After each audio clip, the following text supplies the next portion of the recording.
Vamos a comenzar la unidad de metabolismo de lípidos. En esta unidad vamos a ver cómo nuestro organismo utiliza a los lípidos, principal reserva energética de nuestro organismo, para a partir de ellos obtener energía. Asimismo, vamos a ver cómo nuestro organismo sintetiza otros tipos de lípidos que participan en distintos procesos de mediación celular.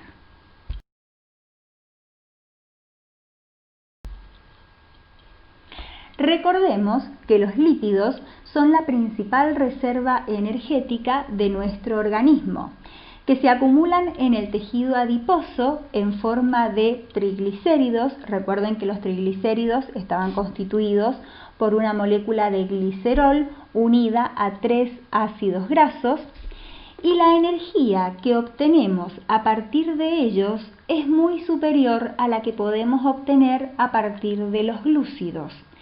Pero, sin embargo, la diferencia que tienen con los glúcidos es que no involucran energía rápida como sí podemos obtener a partir de la glucosa.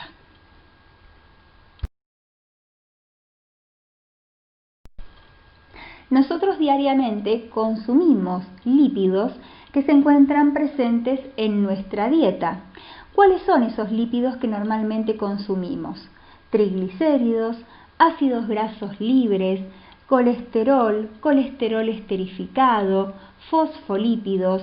Todos ellos están presentes en la alimentación, en los alimentos, y por lo tanto para ser utilizados tienen que pasar o ser sometidos a un proceso de digestión.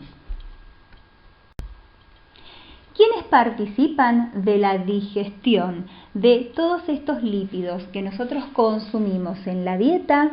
Distintas enzimas que se encuentran en distintos lugares, en distintos sectores de nuestro tracto digestivo. ¿Cuáles son estas enzimas? La lipasa lingual, que como su nombre lo dice, actúa en la boca, principalmente es la que nos va a permitir o va a comenzar la digestión de los lípidos, tiene poca actividad. La lipasa pancreática, producida por el páncreas, que también va a actuar sobre los triglicéridos, desdoblándolos o rompiéndolos en ácidos grasos y el glicerol libre. La colesterolasa, también producida por el páncreas, que actúa, como su nombre lo dice, sobre el colesterol esterificado. La fosfolipasa, que va a actuar hidrolizando los fosfolípidos. Y las sales biliares, que no son enzimas, pero son un grupo de compuestos, de ácidos y de sales producidas por el hígado, almacenadas en la vesícula biliar, y que tienen como función principal emulsionar las grasas. ¿Para qué? Para que sea más fácil y más simple la digestión de las mismas. Por lo tanto, una vez que todos estos compuestos, estas enzimas y las sales biliares han actuado sobre estos lípidos de mayor tamaño, vamos a obtener, por supuesto, los componentes de los mismos: glicerol, ácidos grasos, colesterol y ácido fosfórico o fosfato libre en el caso de los fosfolípidos.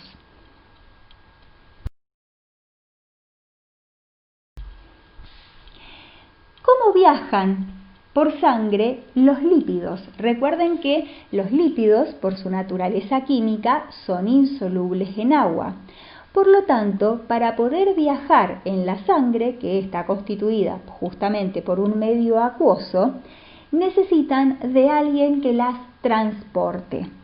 ¿Quiénes van a transportar o cómo van a ser transportados estos lípidos por la sangre? A través de lo que se conoce como lipoproteínas. Las lipoproteínas son partículas que tienen, como su nombre lo indica, una parte lipídica, justamente formada por los lípidos, y una parte proteica, que la vamos a llamar apoproteínas. Los lípidos generalmente, principalmente, se ubican en el interior, en el centro de esta partícula, porque justamente dada su hidrofobicidad, es decir, su baja afinidad por el agua, tienden a englobarse en el interior, principalmente los triglicéridos, que son los más apolares de todos, y las proteínas, estas apoproteínas, las vamos a encontrar en la superficie. Estas apoproteínas, a su vez, van a permitir unirse a distintos receptores que se encuentran en las células o ser reconocidas por distintas enzimas para que estos lípidos que están siendo transportados puedan ser utilizados por nuestro organismo. ¿Cómo se clasifican las lipoproteínas? Las lipoproteínas son 5. Los kilomicrones, las VLDL, las IDL, las LDL y las HDL. ¿Qué significa cada una de estas siglas y cómo está compuesta cada una de estas lipoproteínas? Los kilomicrones están formados principalmente por triglicéridos. Son la lipoproteína más grande y fíjense en la imagen, es la que mayor tamaño tiene. No solamente transporta triglicéridos, también transporta colesterol, también transporta fosfolípidos, pero su mayor porcentaje, más del 80%, está constituida por triglicéridos. La característica que tienen es que los kilomicrones van a transportar lípidos exógenos, es decir, los lípidos que nosotros consumimos en la dieta, los que provienen de los alimentos. Justamente estos kilomicrones son sintetizados, son producidos en el enterocito, en la célula del intestino, y están constituidos por distintas apoproteínas, pero la más importante de todas ellas es la que conocemos como ApoB48. Las VLDL, lipoproteínas de muy baja densidad, son un poco más pequeñas que los kilomicrones. También presentan como lípido predominante los triglicéridos, pero la diferencia es que estos triglicéridos son triglicéridos endógenos, es decir, son triglicéridos que han sido sintetizados en nuestro organismo. Estas lipoproteínas, las VLDL, también están constituidas como todos por apoproteínas, donde la más importante, la más relevante de todas ellas es la que conocemos como ApoB100. La IDL, lipoproteína de densidad intermedia, también transporta lípidos endógenos, es un poco más pequeña que la VLDL, pero principalmente esta lipoproteína va a transportar colesterol, o sea, el lípido mayoritario que transportan es el colesterol. Y también tiene como apoproteína predominante la ApoB100. Las LDL, más pequeñas que las IDL, se conocen como lipoproteínas de baja densidad. También son muy similares a las IDL, transportan lípidos endógenos, principalmente colesterol en su mayor porcentaje, y también están constituidas por la ApoB100. Y la última lipoproteína, conocida como HDL, es la más pequeña de todas, se conoce como lipoproteína de alta densidad. También transporta principalmente colesterol endógeno, pero vamos a ver que tiene una relevante diferencia con el resto de las lipoproteínas. Y su apoproteína predominante es la ApoA.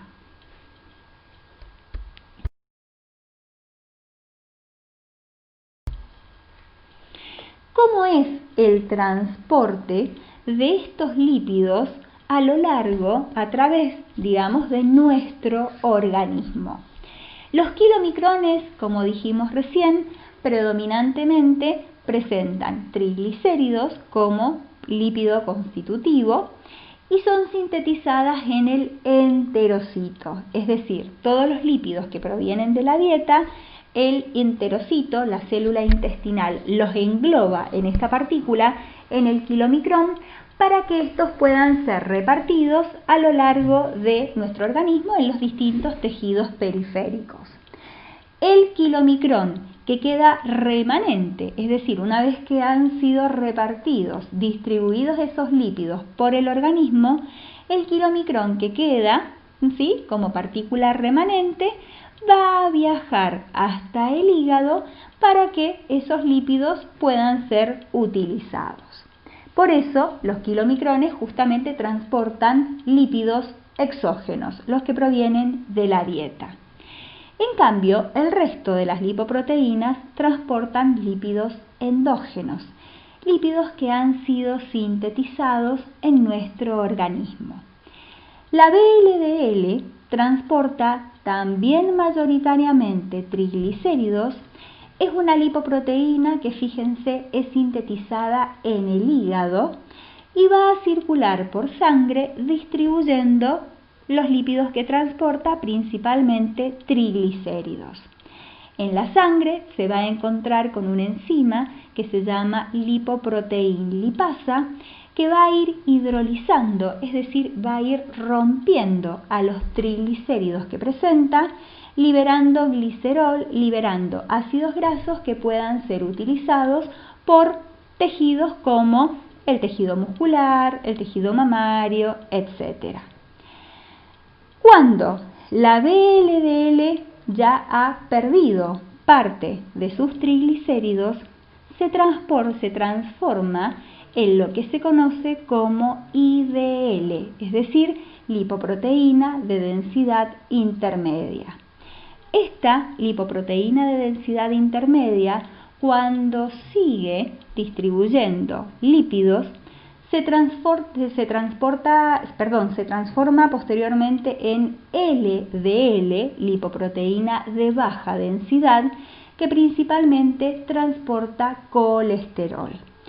Este colesterol transportado por la LDL va siendo depositado o va siendo distribuido en los distintos tejidos extrahepáticos, ¿sí? Es decir, la LDL es una lipoproteína que el colesterol que porta lo va depositando en los distintos tejidos. Uno de esos depósitos puede ser en las paredes de los vasos sanguíneos. Es por eso que esta LDL también es conocida como colesterol malo en la jerga popular, justamente porque al distribuir el colesterol al resto de los tejidos y al poder depositarse en los vasos sanguíneos, es una de las causantes de producir accidentes cerebrovascular, cardiovascular, aterosclerosis, etc. Y las HDL, las lipoproteínas de alta densidad, la diferencia que tienen es que hacen un transporte inverso, es decir, también tienen como lípido mayoritario al colesterol, pero este colesterol, en vez de ser distribuido desde el hígado hacia los tejidos periféricos, estas HDL recolectan el colesterol remanente de los tejidos extrahepáticos y lo llevan al hígado para su metabolización y para su procesamiento. Es por eso que a las HDL se las conoce en la jerga popular como colesterol bueno. ¿Por qué? Porque es el encargado son la lipoproteína encargada de recolectar, de acumular este colesterol y llevarlo al hígado para su metabolización.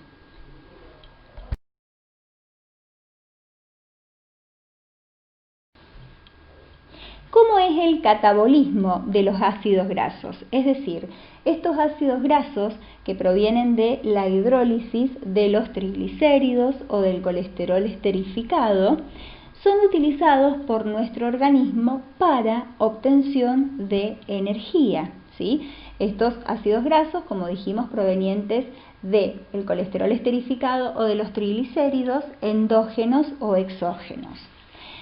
Estos ácidos grasos van a entrar a la célula, por supuesto, atravesando la membrana plasmática, y una vez en el citoplasma van a sufrir un proceso que se llama activación.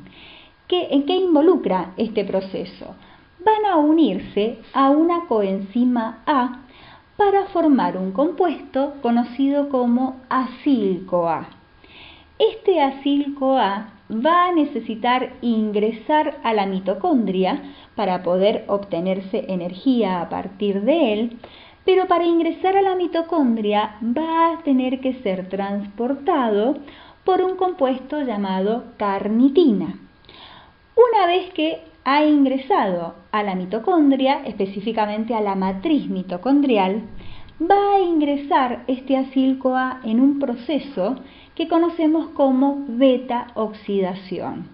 Y de allí vamos a obtener finalmente acetilcoenzima A, NAD reducido y FAT reducido, que son los que me van a producir y me van a generar finalmente ATP.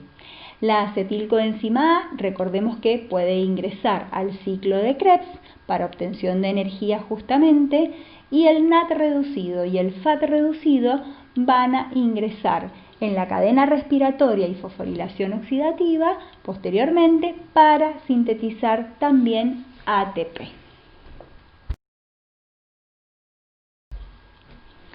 Veamos cómo es este proceso que hemos descrito en la diapositiva anterior. Fíjense, en el citoplasma yo tengo mi ácido graso que va a sufrir una activación para formar acil-CoA, es decir, se va a combinar, se va a unir a una coenzima A. Esta activación, fíjense, involucra gasto de energía, porque por cada molécula de ácido graso que se me active, yo voy a gastar un ATP.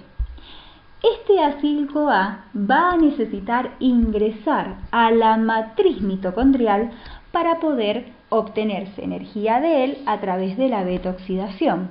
Pero para llegar del citosol a la matriz mitocondrial tiene que atravesar dos membranas, la membrana mitocondrial externa y la membrana mitocondrial interna. Para ello, ¿quién va a participar? Un transportador, una proteína transportadora y una enzima que se llama carnitina, aciltransferasa 1 y carnitina aciltransferasa 2. Fíjense, este acil-CoA va a ingresar a través de este transportador al interior del espacio intermembrana.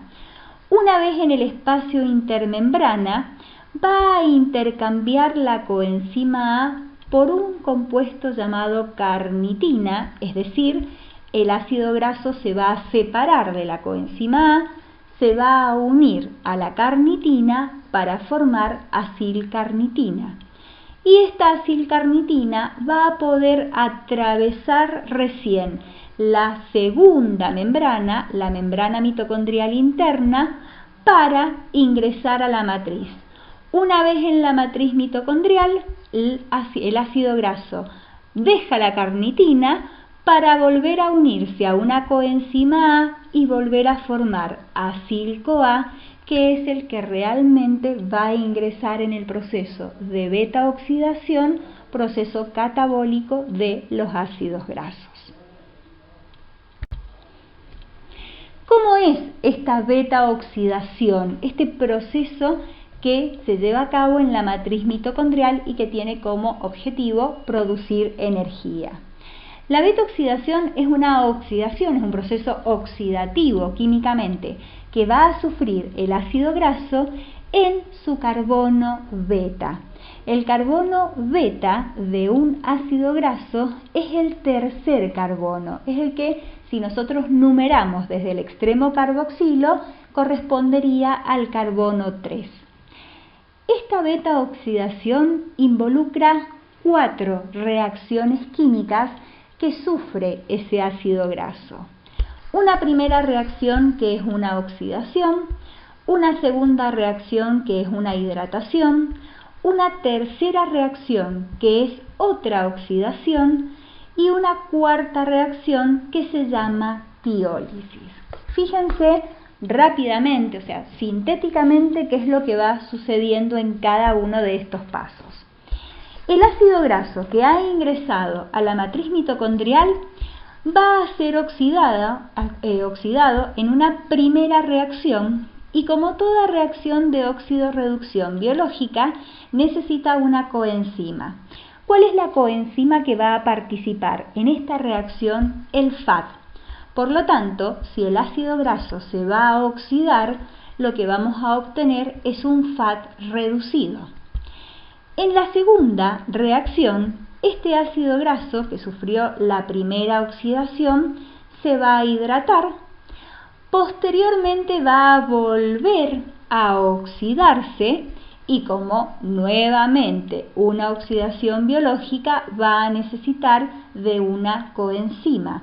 ¿Qué coenzima va a participar en esta tercera reacción? El NAD, obteniéndose NAD reducido. Y en la cuarta reacción se va a producir el proceso que se llama tiólisis, es decir, se va a producir una ruptura del ácido graso justamente en el carbono que ha sido involucrado, en este carbono beta, separándose acetilcoenzima A y quedando un ácido graso con 2 átomos de carbono menos. ¿Por qué? Porque la acetilcoenzima A tiene 2 átomos de carbono, es decir, 2 de los átomos de carbono, el carbono 1 y el carbono 2, presentes en este ácido graso, se van a liberar como acetilcoenzima A. Esta acetilcoenzima A es capaz de ingresar al ciclo de Krebs para la producción de energía, y el NAD y el FAD ingresar a la cadena de transporte de electrones o cadena respiratoria y posteriormente fosforilación oxidativa con la finalidad de formar ATP. En este gráfico podemos observar un poco más detallado qué es lo que sucede con estas reacciones de la beta-oxidación. Fíjense, si nosotros tenemos un ácido graso de 10 átomos de carbono, ¿sí?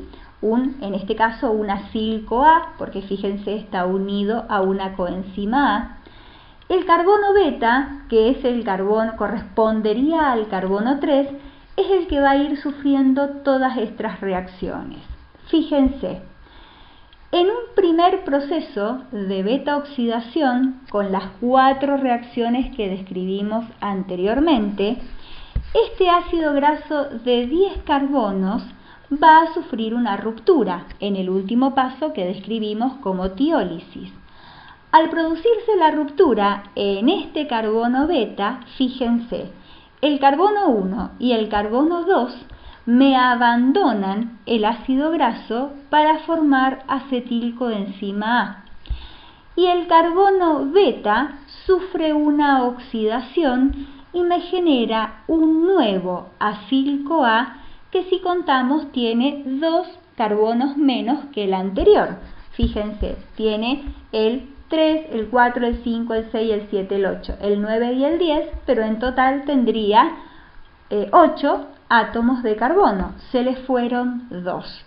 Y en este primer proceso de beta-oxidación, por supuesto, generé un FAD y generé un NAD, ambos reducidos.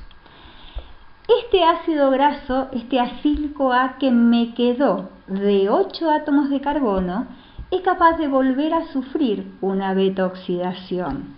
También en su carbono beta, también liberando una molécula de acetilcoenzima A de 2 átomos de carbono, generando un FAD y generando un NAD reducido, y quedando con una cadena más corta, fíjense, con 6 átomos de carbono.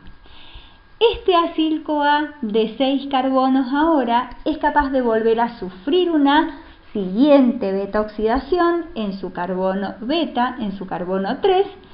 Sucede lo mismo, se genera un FAD, un NAD reducido, se libera una acetilcoenzima A y me genera un acil-CoA de 4 átomos de carbono, que también en su carbono beta puede sufrir una última beta oxidación que rompa, separe en 2 a esta molécula, generando, fíjense, 2 acetilcoenzima A. Por lo tanto, fíjense, a partir de un ácido graso de 10 átomos de carbono, yo voy a obtener 1, 2, 3, 4, 5 moléculas de acetilcoenzima A. Como el ácido graso tenía 10 átomos de carbono y cada acetilcoenzima A tiene 2 átomos de carbono, y por supuesto voy a generar 5. Pero ¿cuántos ciclos de beta oxidación ha sufrido este ácido? Fíjense las flechas de color rojo. 1, 2, 3 y 4. ¿Por qué? Porque en el cuarto directamente se me separaron las últimas 2 acetilcoenzima A. Todos los ácidos grasos en el proceso de beta oxidación llevan a cabo todo este procedimiento con la finalidad de obtener acetilcoenzima A, en este caso 5, donde cada una de ellas va a ir al ciclo de Krebs, puede ir al ciclo de Krebs, y generando FAT reducido y NAT reducido que pueden ingresar a la cadena de transporte de electrones. Fíjense acá, tenemos otro ejemplo dado con otro ácido graso, en este caso con el ácido palmítico de 16 átomos de carbono. Como tiene 16 átomos de carbono, fíjense, en cada uno de los ciclos de beta oxidación yo finalmente voy a obtener 8 acetilcoenzima A, y como ha llevado a cabo este ácido 7 ciclos de beta oxidación, voy a obtener 7 NAD reducido y 7 FAT reducido, es decir, 1 por cada ciclo.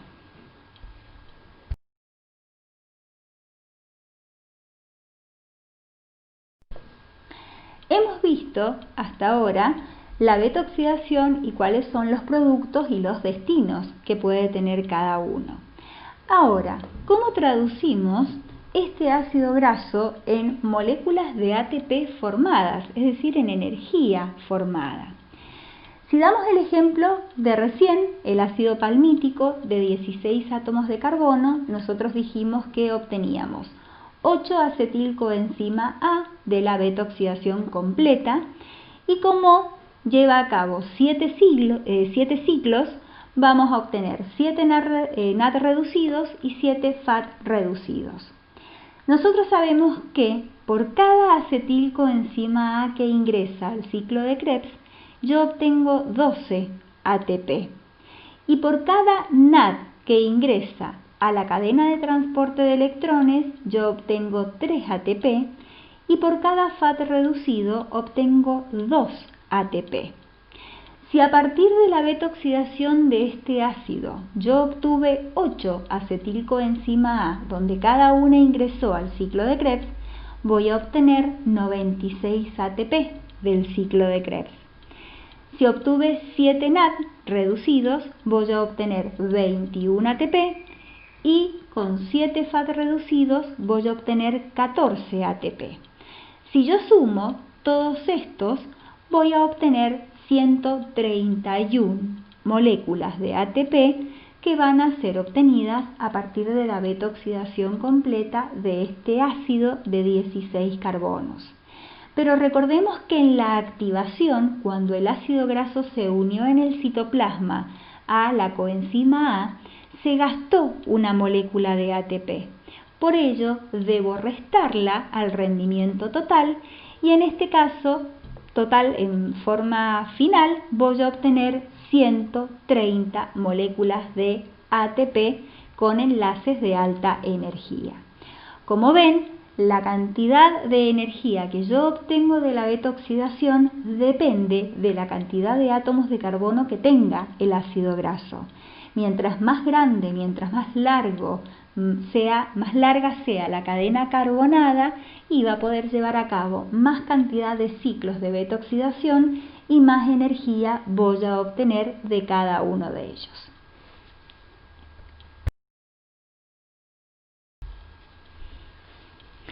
¿Qué son los cuerpos cetónicos? Los cuerpos cetónicos son 3 compuestos llamados acetona, acetoacetato y 3-hidroxibutirato, que tienen la característica de que son utilizados por distintos tejidos para obtener energía en situaciones especiales. Puede ser, por ejemplo, en un ayuno prolongado. ¿Cómo se forman estos cuerpos cetónicos? Estos 3 cuerpos cetónicos son sintetizados en el hígado a través de un proceso que se llama cetogénesis. La acetilcoenzima A que nosotros obtenemos, por ejemplo, de la beta oxidación de un ácido graso, podemos derivarla, el hígado puede derivarla a la formación de estos cuerpos cetónicos. En primera instancia, origina acetoacetato y a partir de él puede formar los otros 2, la acetona y el 3-hidroxibutirato o beta-hidroxibutirato también llamado. Estos cuerpos cetónicos son capaces de, una vez sintetizados en el hígado, pasar a la sangre y distribuirse por distintos órganos para ser utilizados para obtener energía, en casos en que la glucosa no sea suficiente o la glucosa sea suficiente o no pueda ser utilizada, como es en el caso de una diabetes descompensada. Principalmente, qué órganos utilizan estos cuerpos cetónicos para obtener energía? El cerebro, el corazón, el riñón. ¿Cómo hacen estos órganos para obtener energía a partir de estos compuestos? Lo van a hacer a través de otro proceso que se llama cetólisis. En la cetólisis, a partir de estos cuerpos cetónicos, yo voy a obtener acetilcoenzima A. Es decir, en el hígado, a partir de la acetilcoenzima A, yo los generé a estos cuerpos cetónicos.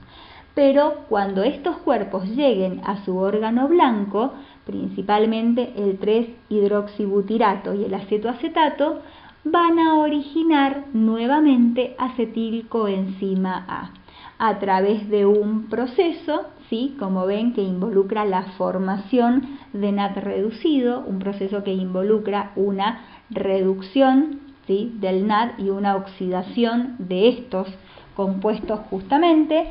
Y esta acetilcoenzima A es capaz de ingresar al ciclo de Krebs y seguir la formación de ATP como hemos estado viendo hasta ahora.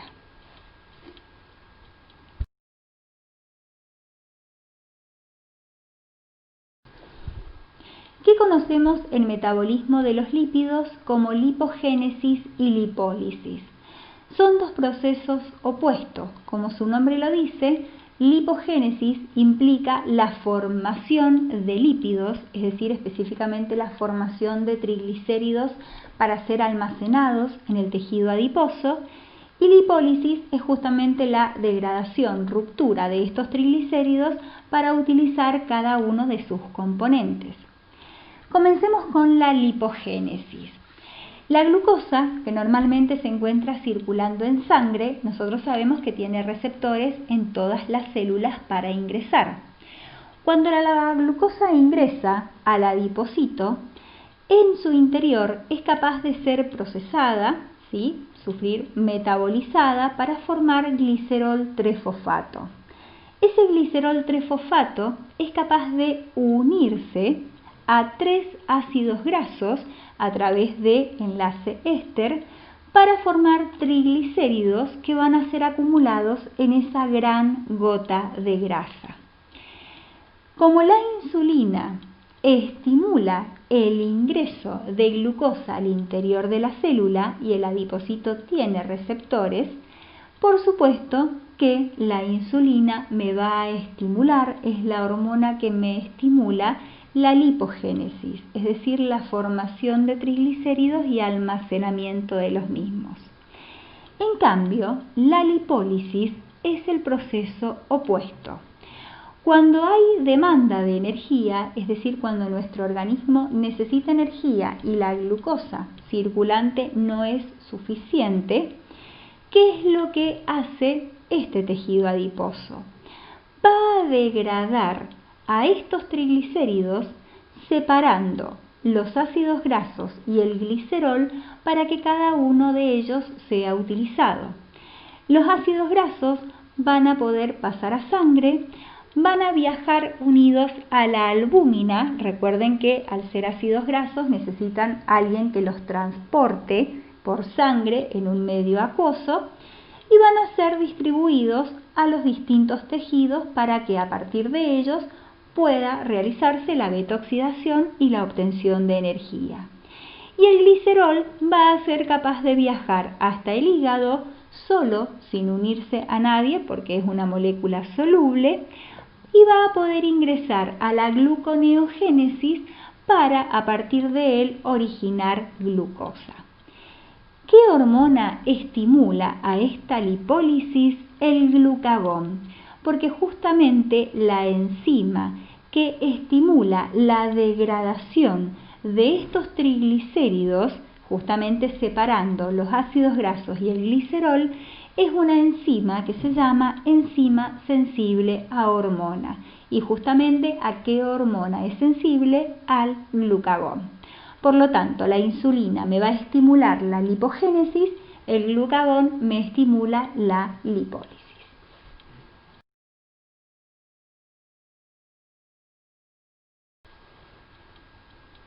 ¿Cómo es la biosíntesis de eicosanoides que se lleva a cabo en nuestro organismo? Nosotros sabemos que en la membrana celular tenemos fosfolípidos, está constituida por fosfolípidos, y dentro de esos fosfolípidos encontramos a la fosfatidilcolina.